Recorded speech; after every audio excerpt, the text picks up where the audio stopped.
اس video کے بعد اس پہ تجزیہ کرتے ہیں۔ یزید مسلمان تھا کہ نہیں؟ یزید بالکل مسلمان ہے رحمت اللہ تعالی علیہ۔ سمجھ آ رہی نے؟ ہاں، نبی دے گھرانے نو ہمیشہ اوہی کتا بھونکدا ہے جس دے دل دے اندر نبی دی عزت تے قدر نہیں۔ یزید آکھو رحمت اللہ تعالی علیہ۔ یزید رحمت اللہ تعالی علیہ تابعی ہے۔ کیا ہے؟ صحابی نہیں بلکہ کیا ہے؟ بولو، تابعی۔ تابعی او ہوندا ہے جس نے زندگی صحابہ دے نقش قدم تے گزاری ہوئے۔ وہ کون ہوندا ہے؟ بولو، خود اللہ دا قرآن فرماتا ہے لقد تاب اللہ علی النبی والمہاجرین والانصار الذین اتبعوہم باحسان رضی اللہ عنہم ورضوا عنہ۔ یہ اللہ دا قرآن فرماتا ہے۔ پہلا نمبر علی النبی والمہاجرین والانصار، اور اللہ نے نبوت کا ذکر فرمایا اس نبوت کے پیچھے چلنے والے مہاجرین و انصار صحابہ ہے۔ باقی رہ گیا تیسرا درجہ اتبعوہم، جنہوں نے نبی نو نہیں دیکھا، مہاجرین و انصار دے نقش قدم تے چلنے۔ اتبعوہم جڑے تابعی ہیں، مہاجرین و انصار ہوئے یا انہاں دے نقش قدم تے چلن والے تابعین ہوئے، انہاں سارے دے بارے قرآن نے آکھا رضی اللہ عنہم ورضوا عنہ۔ جتھے قرآن دی شہادت آ جائے اتھے مجھے تاریخ کے اوراق کھولن دی ضرورت ہے۔ ناظرین، آپ نے یہ ویڈیو دیکھ لی ہے جس ویڈیو میں یہ مماتی ملا حضور علیہ الصلوۃ والسلام کی ذات، آپ صلی اللہ علیہ وسلم کی اہل بیت اطہار، صحابہ کرام رضوان اللہ تعالی علیہم اجمعین اور دین اسلام کا پورا نقشہ بگاڑ رہا ہے۔ اس سے سوال کیا گیا کہ یزید مسلمان تھا یا نہیں، تو اس نے سب سے پہلے کہا کہ یزید مسلمان تھا، پھر اس نے کہا رحمت اللہ علیہ، پھر اس نے عوام الناس سے بھی کہا کہ آپ بھی کہو رحمت اللہ علیہ، اور پھر اس نے تیسری غلطی کی، اس نے کہا کہ نبی کے گھرانے کو وہی بھونکتا ہے جو جس کے دل میں نبی کی عزت اور احترام نہیں۔ گویا اس نے نبی کے گھرانے کا ایک فرد قرار دے دیا اس بدبخت یزید کو۔ پھر اس نے کہا کہ وہ تابعی تھا، اور پھر اس نے کہا کہ صحابہ کرام کے نقش قدم پہ چلنے والا تھا، پھر ایک آیت کریمہ کا اس نے حوالہ دیا ہے۔ تو میں ایک ایک بات کو رد کروں گا اور بالتفصیل اور بالدلالت اس کو رد کروں گا، تو ویڈیو تھوڑی لمبی ہو جائے گی، تو طوالت ویڈیو کی ایڈوانس معذرت کرتا ہوں۔ اس پر سب سے پہلے اس بدبخت نے جو کہا کہ وہ مسلمان تھا، میں آخر میں یہ ثابت کروں گا کہ وہ مسلمان نہیں تھا۔ اور جو اگلی بات اس نے کہی کہ نبی کا گھرانہ قرار دیا اس کو، بدبخت یزید کو، تو میں پوچھتا ہوں وہ بنو امیہ میں سے تھا اور حضور کا خاندان بنو ہاشم ہے، تو یہ بدبخت نبی کے گھرانے میں سے کیسے ہو گیا؟ یہ بھی علامہ صاحب کو ثابت کرنا ہوگا، اور ان کے چیلے چمیٹوں سے جو اندھی تقلید کر رہے ہیں اور اس کی ہر بات کے پیچھے اللہ اکبر کہہ دیتے ہیں، ان سے میں درخواست کرتا ہوں کہ اس سے حوالہ مانگیں اور اس سے پوچھیں اور ثابت کریں کہ یزید حضور علیہ الصلوۃ والسلام کے گھرانے میں سے کیسے بنتا ہے۔ تیسری بات اس نے جو کہا وہ تابعی تھا، اور تابعی کی اس نے تعریف کرتے ہوئے کہا کہ تابعی وہ ہوتا ہے جو صحابہ کرام کے نقش قدم پہ چلے، صحابہ کرام کو ایمان کی حالت میں دیکھے۔ تو میں پوچھتا ہوں کہ یہاں ادھوری تعریف نہ کریں بلکہ مکمل تعریف کریں، صحابہ کرام کے نقش قدم پہ بھی چلے، صحابہ کرام کی ایمان کی حالت میں زیارت بھی کرے، صحابہ کرام کی ایمان کی حالت میں ملاقات بھی کرے، اور پھر تا دم آخر یعنی موت بھی اسے آئے تو اسی حال پر آئے، یعنی وہ صحابہ کرام کے نقش قدم پر چلتا ہو، ایمان اور اسلام کی حالت پر موت آئے، اسے تابعی کہتے ہیں۔ تو اس بدبخت کی نہ ایمان کی حالت میں موت ہوئی، نہ اسلام کی حالت میں موت ہوئی، نہ صحابہ کرام کے نقش قدم پہ چلتا تھا۔ صحابہ کرام تو قربانیاں دینے والے تھے، دین اسلام کی خاطر اپنا تن من دھن قربان کرنے والے تھے، اور اپنا سب کچھ مٹا دیتے تھے مگر دین اسلام کو زندہ کرتے تھے، جنگیں لڑتے تھے۔ اس بدبخت کی کوئی ایک قربانی بھی دین اسلام کی خاطر آپ دکھا دیں۔ اگلی بات، اس نے ایک آیت کریمہ پڑھی ہے، اور وہ آیت کریمہ سورہ توبہ میں سے پڑھی ہے۔ اس نے آیت کریمہ کو بھی غلط پڑھا ہے۔ سورہ توبہ کی آیت نمبر 117، لقد تاب اللہ علی النبی والمہاجرین والانصار الذین اتبعوہ فی ساعۃ العسرۃ من بعد ما کاد یزیغ، یہ اصل آیت اس طرح ہے۔ اس نے آیت کو بھی غلط پڑھا ہے، اس نے اسی آیت کے اندر ضم کر دیا ہے، دوسری آیت کو ساتھ پڑھ دیا ہے، یعنی الذین اتبعوہ کی جگہ اس نے والذین اتبعوہم بإحسان رضی اللہ عنہم ورضوا عنہ پڑھ دیا. وہ جو سورۃ توبہ کی آیت نمبر 100 ہے اس کو ساتھ ملا دیا. اس دونوں آیتوں کے اندر وہ صحابہ کرام مراد ہیں جو مہاجر اور انصار صحابہ کرام ہیں، اور مہاجرین اور انصار میں سے بھی اولین صحابہ کرام مراد ہیں جو بیعت عقبہ ثانیہ والے ہیں، بیعت رضوان والے ہیں، بدری صحابہ کرام ہیں. انصار اور صحابہ میں سے اولین صحابہ جو ہیں ان کا ذکر یہاں دونوں آیت کریمہ میں ہو رہا ہے، اور حضور کی اتباع کی بات ہو رہی ہے. اور جہاں صحابہ کرام کی اتباع کی بات ہو رہی ہے تو وہاں بات ہو رہی والذین اتبعوہم بإحسان رضی اللہ عنہم ورضوا عنہ، جو ان کی اتباع کرے صحابہ کرام کی احسان کے درجے پر پہنچ کر. تو آپ بتائیے یزید بدبخت نے صحابہ کرام کی کون سی اتباع کی ہے؟ کون سے احسان کے درجے پر پہنچ کر یزید بدبخت نے صحابہ کرام کی اتباع کی ہے؟ تو میں پوچھتا ہوں، اس لیے اس کی یہ ساری باتیں رد ہوتی ہیں. قرآن کی غلط تشریح کر رہا ہے، قرآن کو غلط لوگوں کے سامنے پیش کر رہا ہے، ایک ہی آیت میں دوسری آیت پڑھ کے اس کا غلط معنی لے رہا ہے، اور پھر اس سے مراد بعض اللہ یہ یزید کو لے رہا ہے. حالانکہ اس آیت ان دونوں آیت کریمہ میں سے یزید کے والد حضرت امیر معاویہ رضی اللہ تعالیٰ عنہ بھی اس کا مصداق نہیں. یہ نبی کی آل کا دشمن ہے اور نبی کے آل سے بغض رکھتا ہے. اس بغض کی وجہ سے اس بدبخت نے نبی کے گھرانے کو شہید کیا.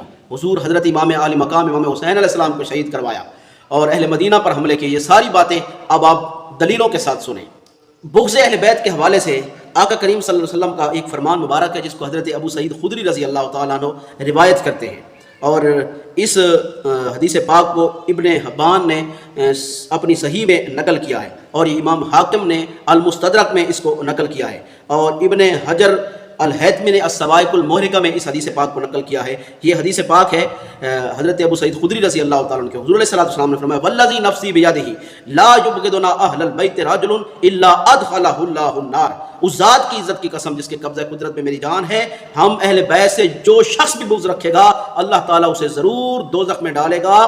یعنی اہل بیت اطہار کا بغض رکھنے والا دوزخی ہے، اور اس کے دوزخی ہونے میں کوئی شک بھی نہیں ہے. تو حضور اسے دوزخی قرار دے رہے ہیں چونکہ اس نے نبی کی آل سے بغض رکھا. اور اسی طرح حضور علیہ السلام نے حضرت ابو ہریرہ، حضرت عبداللہ ابن عباس، حضرت عبداللہ ابن مسعود رضی اللہ تعالیٰ عنہ روایت کر رہے ہیں. حضور علیہ السلام نے فرمایا ومن ابغضہما فقد ابغضنی، جس نے ان دونوں کے ساتھ یعنی حسن اور حسین کے ساتھ بغض رکھا اس نے میرے ساتھ بغض رکھا. گویا کہ ان شہزادوں کے ساتھ بغض رکھنا حضور کے ساتھ بغض ہے. تو جو بدبخت حضور سے بغض رکھ رہا ہے وہ جنتی، تابی، صحابی اور ان آیتوں کا مصداق کیسے ہو گیا؟ وہ رحمۃ اللہ تعالیٰ علیہ کیسے ہو گیا؟ اس نے تو بغض اہل بیت رکھا. یہ باتیں آپ نے سن لی. اب اس نے اہل مدینہ پر بھی حملہ کیا. لعنت کی آخر میں بات کرتا ہوں، اہل مدینہ پر اس نے حملہ کیا، اور اس کی گواہی اس کا اپنا بیٹا اس کی گواہی دے رہا ہے، اور اس کو ابن حجر الہیثمی المکی رحمۃ اللہ علیہ اور دیگر ائمہ اور محدثین نے اس یزید کے بیٹے کے اس قول کو بیان کیا ہے، اور ابن حجر الہیثمی نے السوائق المحرقہ کے اندر بیان کیا ہے، اور اسی طرح اور محدثین نے بیان کیا اس کے قول کو. تو وہ کیا کہتا ہے کہ ان من اعظم الامور علینا علمنا بسوء مسرعہ وبعیث منقلبہ وقد قاتل اطرۃ رسول اللہ صلی اللہ علیہ وسلم واباح الحرم وخرب الکعبۃ. یہ اس کا بیٹا گواہی دے رہا ہے. کیا کہہ رہا ہے کہ جو بات ہم پر سب سے زیادہ گراں گزری ہے وہ یہ ہمیں یزید کی بری ہلاکت، برے انجام کا علم ہے. میرے باپ یزید نے اطرت رسول صلی اللہ علیہ وسلم کو قتل کیا اور مکہ مدینہ کو مباح قرار دیا اور کعبۃ اللہ کو اجاڑ دیا. یہ اس کا بیٹا گواہی دے رہا ہے. گویا یہ گواہی بھی دے رہا ہے کہ اس نے اطرت رسول کو شہید کیا، یہ گواہی بھی دے رہا ہے کہ اس نے مدینہ پر حملہ کیا، یہ گواہی بھی دے رہا ہے کہ اس نے مکہ پر حملہ کیا. اب جب یہ گواہی آ گئی تو اس پر میرے آقا کریم صلی اللہ علیہ وسلم کی ایک اور حدیث پاک ہے. حضور علیہ السلام ارشاد فرما رہے ہیں جس کو حضرت سیدنا علی مولا علی علیہ السلام روایت کر رہے ہیں. آقا علیہ السلام کی حدیث پاک ہے المدینۃ حرم ما بین عیر الی ثور فمن احدث فیہا حدثا او محدثا فعلیہ لعنۃ اللہ والملائکۃ والناس اجمعین لا یقبل منہ یوم القیامۃ صرف ولا عدل. اور اس حدیث پاک کو امام بخاری نے اپنی صحیح میں نقل کیا ہے، اور مسلم شریف کی حدیث میں بھی موجود ہے. مسلم شریف یعنی متفق علیہ حدیث ہے. حضرت مولا علی علیہ السلام نے روایت کی کہ مدینہ منورہ جبل ایر سے اوت کے قریب جتنی بھی یہ جبل سور تک کا جو ایریا ہے یہ حرم پاک ہے. جو شخص اس میں کسی جرم یا برائی کا ارتکاب کرے گا یا کسی مجرم کو پناہ دے گا اس پر اللہ تعالیٰ فرشتوں اور تمام انسانوں کی لعنت ہے، روز قیامت اس کا کوئی عمل نوافل فرائض میں سے قبول نہیں ہوگا۔ گویا جو مدینہ والوں کو تکلیف دے، مدینہ والوں کو دکھی کرے، ان کو خوف زدہ کرے، تو اس کے لیے حکم میرے آقا علیہ الصلوۃ والسلام یہ فرما رہے ہیں۔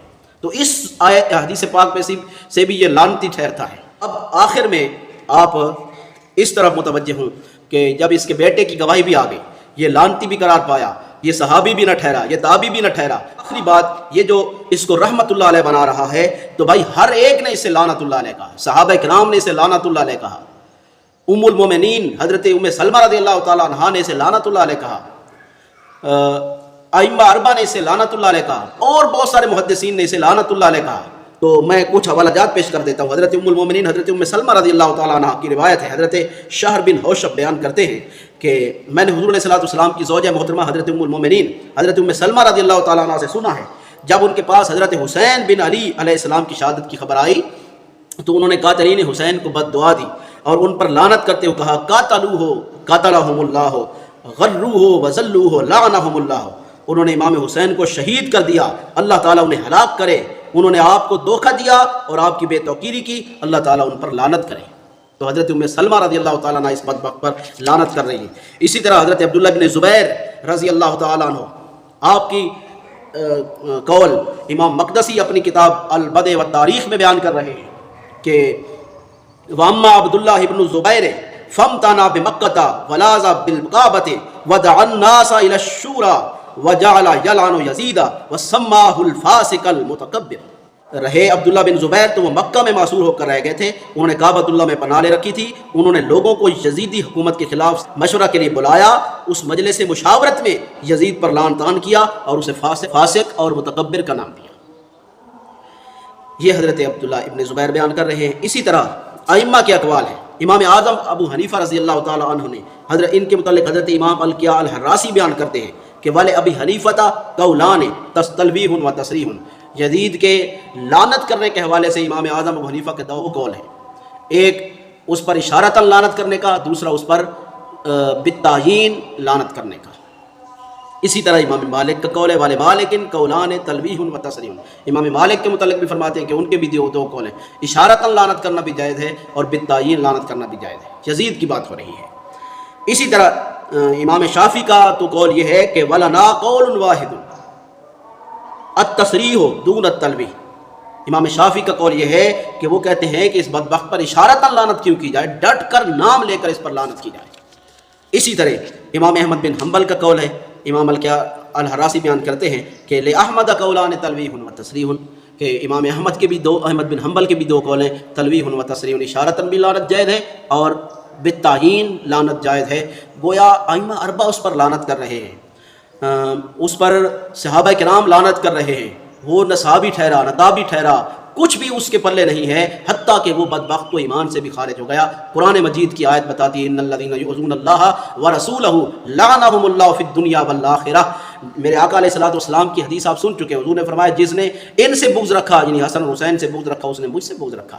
گویا حضور سے بغض رکھنا ایمان کو غارت کر دیتا ہے، اور قرآن کہہ رہا ہے جس نے حضور کو تکلیف دی، حضور نے فرمایا جس نے میری فاطمہ کو تکلیف دی اس نے مجھے تکلیف دی، اور قرآن کہتا ہے کہ جس نے حضور کو تکلیف دی وہ دائرہ اسلام سے خارج مردود ہو جاتا ہے اور لعنت کا مستحق ٹھہرتا ہے۔